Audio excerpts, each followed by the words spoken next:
I am in the greenhouse doing a little bit of watering.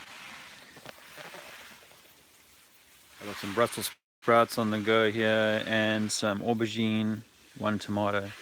This is actually a friend's polytunnel that he's let me borrow this season because I have expressed an interest in growing my own, learning to farm, reconnecting with the land. I had a lot of experience. I had some experience as a child of farming on my uncle's cattle farm in South Africa. So this is fantastic. I'm really enjoying it. You can't see what I'm doing, so sorry about that. This is it. It's been a few days since I came and watered here, so it was all looking a little bit dry, and the weeds are starting to take a good hold of things. So I need to get in here and do a bit of weeding. Just got a few tomatoes going on here, plants I should say. I only planted them a few weeks ago, so they got plenty of growing still to do. And I've got some other stuff out here. I haven't used quite a bit of this area. I've got potatoes on the grow here. Some awesome potatoes on the grow. Give them a bit more water, but just for the purposes of the veg vlog, I'm gonna take you around my potato patch to my area of greater interest.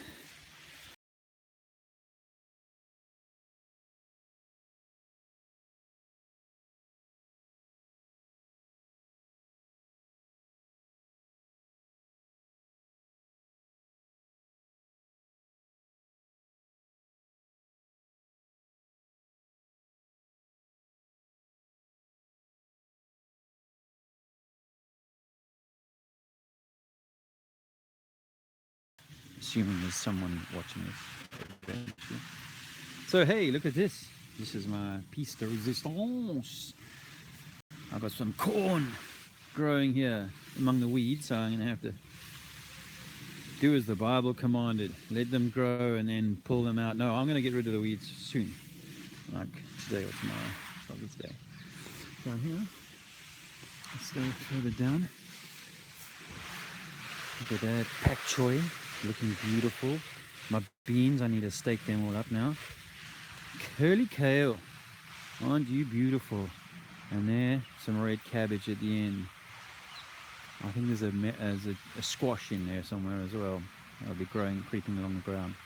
And don't forget the older pumpkin there. The good American style monster. Oh, look at that.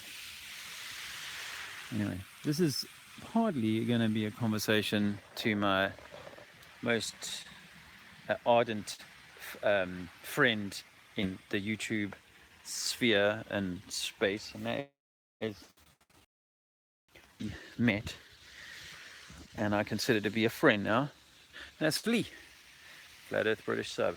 Thank you very much for your kind comments earlier. I caught up with them, and some of your other thoughts. I think I'd love to be in the conversation with you and talk about some of the things that you speculate with regards to the nature of what was, and perhaps the Great Rift Valley in the sky. And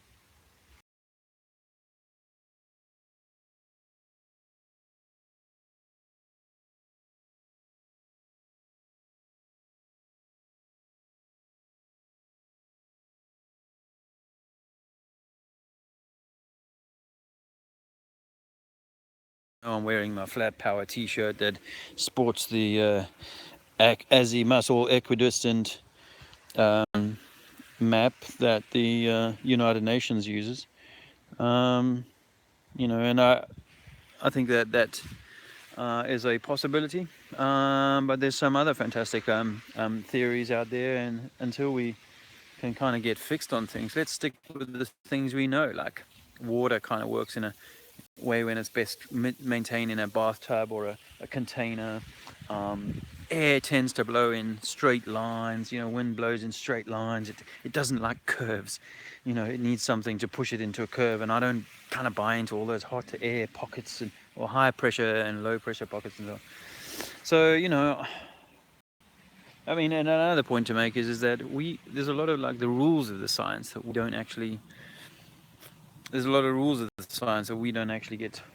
We assume things like we always assume gravity, rather than giving it to some sort of electromagnetic or density issue. Same with Coriolis. And on your point about the ether being the fifth element, I'm on that page too. I even speculate that the earth beneath our feet, the ground, is ether too, and that in the same way that the air exists within the ether and the fire exists within the ether, so too does the soil exist within the ether. Dendritic forms that a root bed makes. They mimic the dendritic forms you see in the leaf, as above so below, in the branch and leaf structure. And these are also mimicked in the alveoli of the lungs. So these things are all over the place in nature, and I kind of got this idea that actually what the roots are doing is they're breathing, they're having electrical interaction with the soil, hence they grow, hence they return energy, electrical energy, back up into the tree, and so the system is in some kind of loop. And perhaps what we see is the equivalent when we see the leaves and the branches of these trees. By the way, I don't know if you can see them, but that apple tree there, and that apple tree, I spent hours in them, pruning them, beautiful. Anyway, but this is where I maybe do some of my thinking about these things. But perhaps what we're seeing when we see the leaves and the roots, we're seeing the energetic aura, or some of the energetic aura that we would see if we were able to see our own torus field, if we were able to see our own energetic field emerging from our body, in a kind of branch and root-like way. Anyway, that's just some veggie thoughts, and just one more thing on this. Yeah, this is about setting it out, saying that to the universe, telling the universe that I'm more than just talking about making the changes that we all need to be making at home, in our hearts and in the way that we live. I'm trying to live that out, and I've got a couple of patches locally on the go. One in my own garden, this one here, and another one